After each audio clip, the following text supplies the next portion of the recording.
Okay, so for debt investments, which is still, of course, under financial assets, debt investments. First thing you should know about debt is that debt usually involve you receiving both, you receive interest and you would also receive principal at maturity. For debt, that's the characteristics. So the way we're going to account for our debt investment will actually reflect that. So let's look at it. Let's look at a scenario whereby Wasi PLC purchased Wasi PLC purchased 10,000 naira loan notes,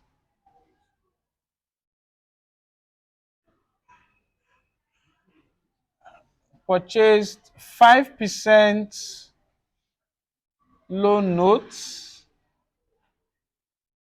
on 1st January 2003, repayable in 3 years. Okay, so this is a very simple loan note. Wasi PLC purchased 10,000 naira 5% loan notes on 4th January 2003, repayable in 3 years. What has happened here is this: I've lent somebody 10,000 naira, and the agreement we have is that I'm going to get an interest of 5% per annum. Okay, and at maturity, the guy will pay me back how much? He will pay me back 10,000 naira. This is what this arrangement means. This is a very simple one. So every year I'm getting 500 naira, 500 naira. Then at maturity I get my 10,000. So how do you put this in your books? So starting from initial measurement,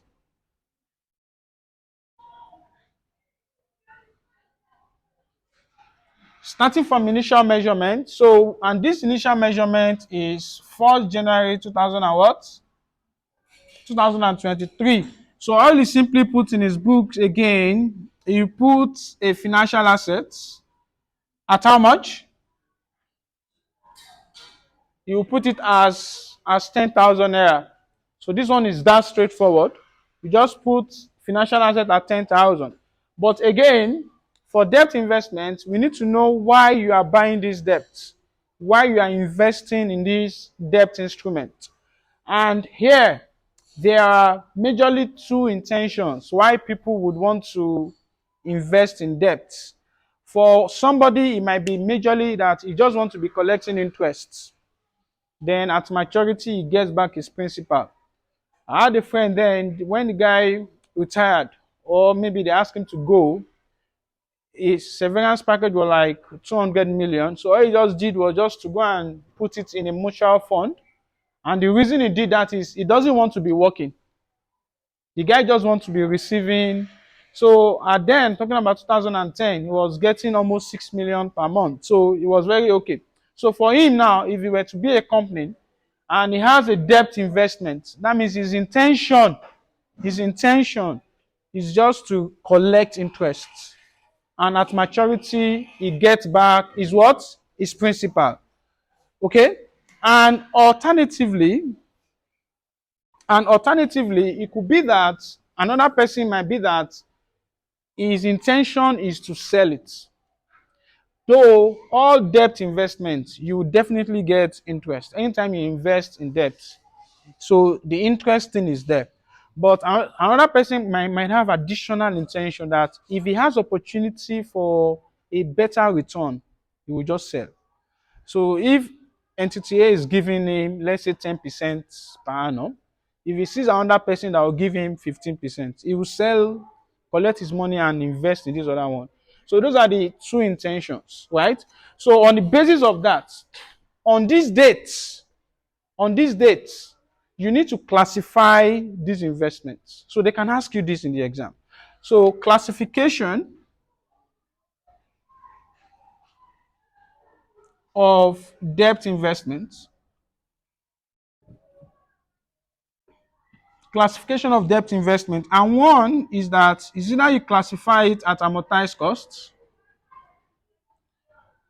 is either you classify it at what? Amortized cost, or you classify it at fair value through what? Through other comprehensive income,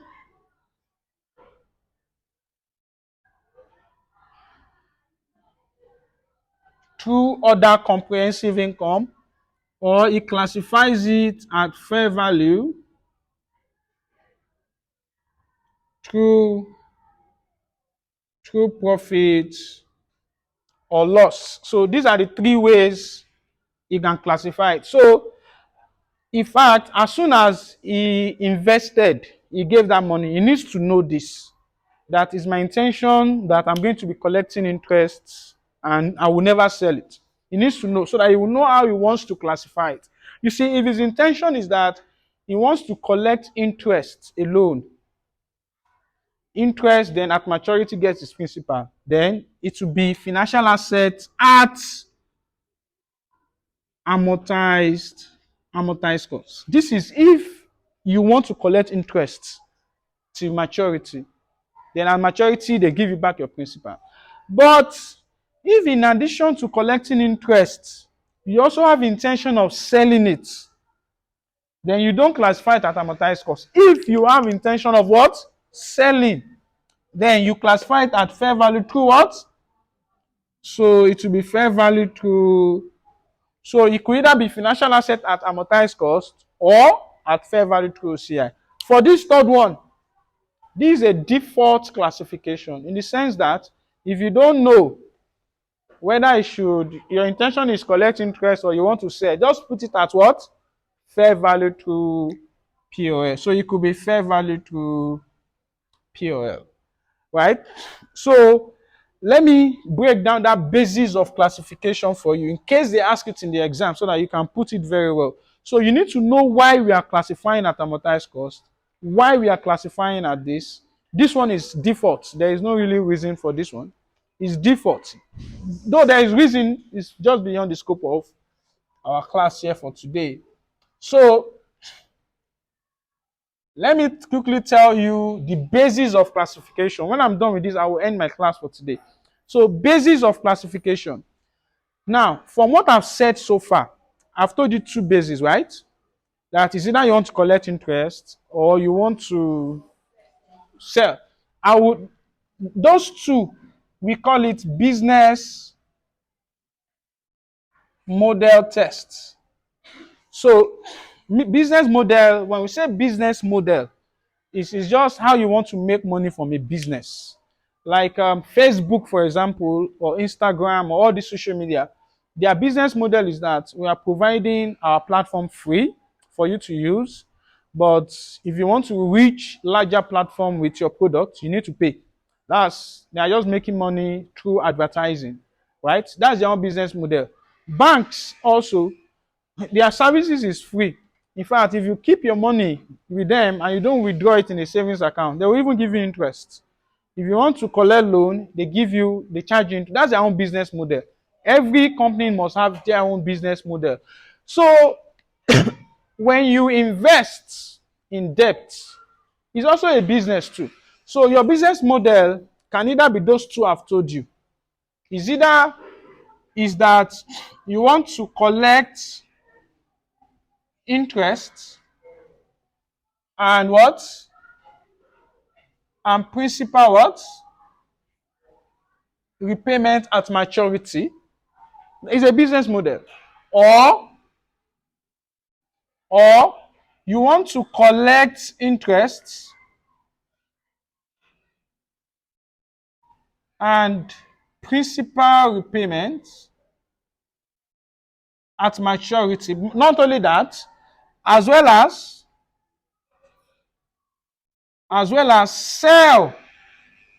sell the financial assets when there is opportunity for what? for higher returns.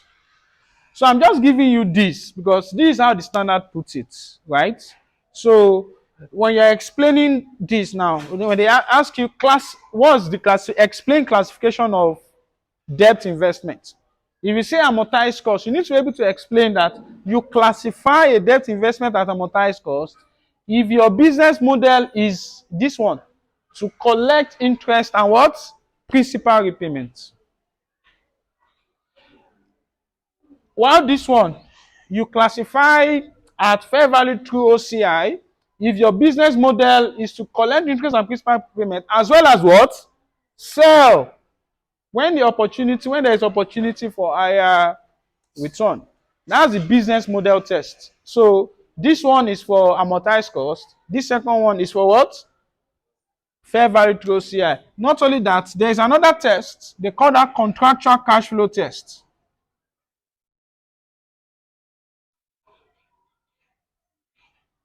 Contractual cash flow test. And what this simply means is that there must be a contract. There must be a what? A contract that states that states that states that states the cash flows will be solely interest and what?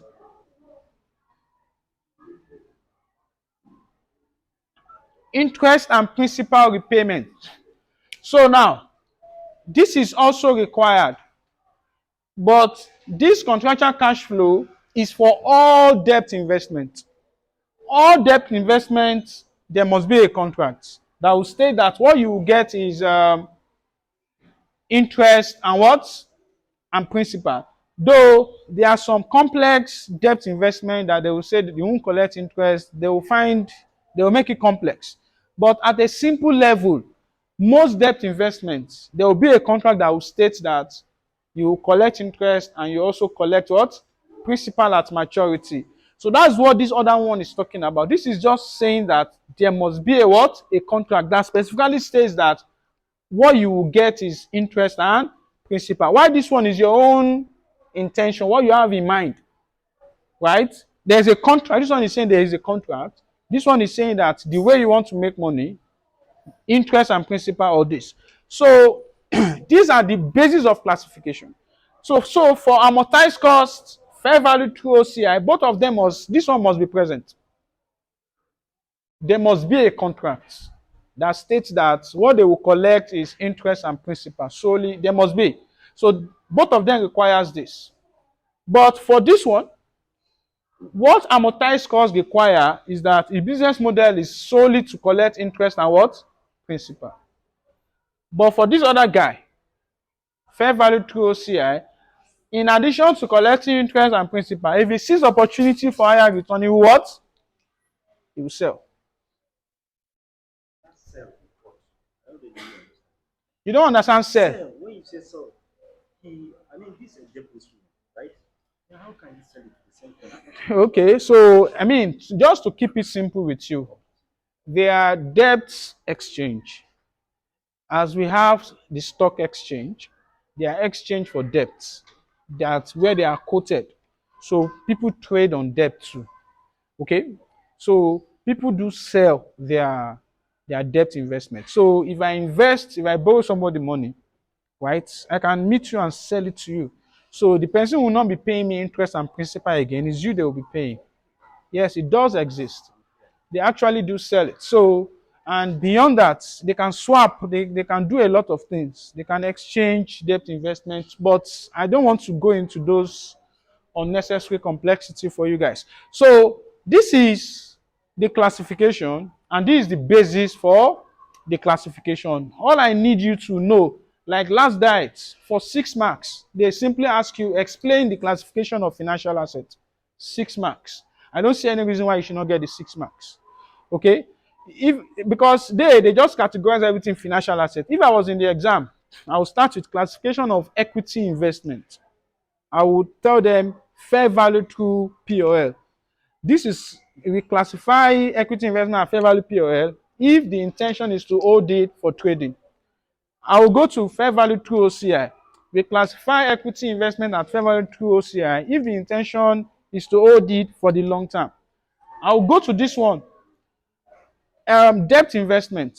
I will do amortized cost. We classify it as amortized cost if the business model test is to collect interest and principal, and the contractual cash flow test is solely to collect interest. That is, there's a contract that states that you collect interest and principal.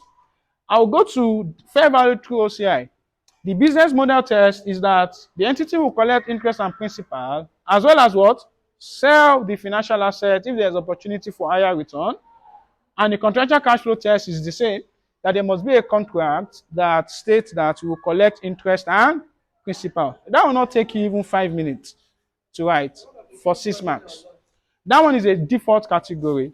So if we don't know whether it is amortized, we are not sure, you just put it at fair value through PO. But that's not all. There are more story to it. There are more stories to it, like mismatch and all of that. So there are some issues where you look at, if you are in a financial asset position, you want to try, and if you have a similar financial liability and you are categorizing that at fair value through POL, you don't want to put your asset at fair value through OCI, you want to put it at fair value through POL. So to avoid mismatch is one of the reasons why they put it at here, but it's really not our bid here. So that's why I'm not even going into those ones. Right. So I will stop here for today. So next week we are going to continue from here.